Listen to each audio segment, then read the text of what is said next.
கையில் இந்த எல்லா டிப்பையும் ஒரு 1 2 3 4 5ன்னு 5 வாட்டி எல்லா ஃபிங்கர்ஸ்லையும் பிஞ்ச் பண்ணணும்.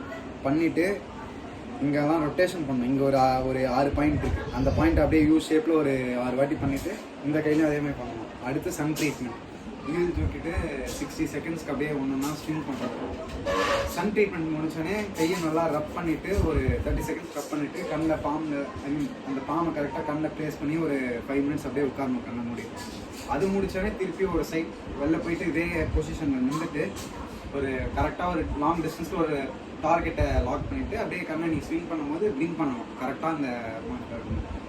அது அடுத்துட்டு ஒரு கண்ணை மூடிட்டு எந்த கண்ணில் பவர் அதிகமாக இருக்கோ அந்த கண்ணை மட்டும் அதை பண்ணணும். அது முடித்தோடனே டென்னிஸ் பால் வச்சு ஃபஸ்ட்டு இப்படி கேட்ச் பண்ணிவிட்டு பால் இந்த சைடு பிடிக்கணும். அடுத்து கீழே பிச் பண்ணிவிட்டு இந்த சைடு பிடிக்கணும். பண்ணும்போது அந்த பாலோட மூமெண்ட்டை மட்டும்தான் பார்க்கணும், வேறு எங்கேயும் பார்க்கக்கூடாது. அது முடித்தோடனே இப்படி பால் வந்து மேலே தூக்கி போட்டு இந்த ஐசைட் லெவலில் தூக்கி போட்டு 2 கை இங்கே கீழே நல்லா எவ்வளோ கீழே இருக்க முடியுமோ வச்சு பிடிச்சிட்டு போயிட்டு பால் மட்டும் பார்க்கணும். அது முடித்தோடனே திருப்பி ரைட் ஐக்கு மட்டும் இந்த கண்ணை மூடிட்டு ரைட் ஐயில் மட்டும் பண்ணணும். அதே இதை பண்ணிவிட்டு சன் ட்ரீட்மெண்ட் முடித்தோடனே போயிட்டு ஃபிங்கர் வச்சு அப்படியே இப்படி ஐ ட்ராக்கிங் தலையை திருப்பக்கூடாது. ஆனால் கண்ணை மட்டும் அப்படியே ஐ பால் மட்டும் ரொட்டேட் பண்ணிவிட்டு ப்ளிங்க் பண்ணணும். அந்த கண்ணை பண்ணோன்னே திருப்பி சென்டரில் வந்தாலும் ப்ளிங்க் பண்ணணும். இந்த சைடும் பண்ணிவிட்டு அப் டவுன் பண்ணோன்னே ஃப்ரண்ட்டு பேக் டிஸ்டன்ஸ் பண்ணணும். அது முடித்தோடனே ரீடிங் ஃபஸ்ட்டு போயிட்டு அந்த புக்கை வந்து அதில் வந்து ஒவ்வொரு ஃபாண்ட் சைஸ் வந்து டெக்ஸ்ட் இருக்குது. அந்த புக்கில் சின்ன புக் கொடுத்தாங்க. அதில் வந்து எவ்வளோ தூரத்துக்கு படிக்க முடியுமோ படித்து ஒவ்வொரு லைன் முடிக்கும்போது ப்ளிங்க் பண்ணி படிக்கணும். அடுத்து ஒரு கண்ணை மூடிட்டு லெஃப்ட் ஐயில் மட்டும் பண்ணணும். அடுத்து இந்த கண்ணை மூடிட்டு ரைட் ஐயில் மட்டும் பண்ணணும். அது ப்ளிங்க் பண்ணி முடிச்சதுக்கப்புறம் கீழே போயிட்டு சார்ட் ரீடிங் இருக்கும்.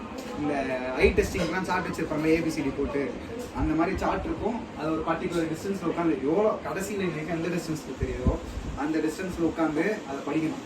அது படிக்கும்போது ஒவ்வொரு வேர்டை படிச்சுட்டு ப்ளிங்க் பண்ணி படிக்கணும். அடுத்து அதே மாதிரி லெஃப்ட் ஐ ரைட் ஐ மட்டும் அந்த மாதிரி 3 வாட்டி படிச்சுட்டு அடுத்து அதை இமேஜின் பண்ணி அப்படியே இங்கே எழுதி பார்த்து கண்ணை திறந்து ஒவ்வொரு வாட்டி ப்ளிங்க் பண்ணணும். 10 வாட்டி காலில் எழுதிட்டு கண்ணை திறந்து ஒரு வாட்டி ப்ளிங்க் பண்ணணும். அது முடிச்சாலே திருப்பி ஐஸ் பேக் வச்சுருக்காங்க. அந்த சின்ன காட்டன் இருக்கும்ல அதை வந்து கண்ணில் வச்சு ஒரு 5 மினிட்ஸ் இதே மார்னிங் ஈவினிங் பண்ணணும். அப்படியே ஒரு வருஷம் கண்டினியூ பண்ணால் கம்மியாகும்.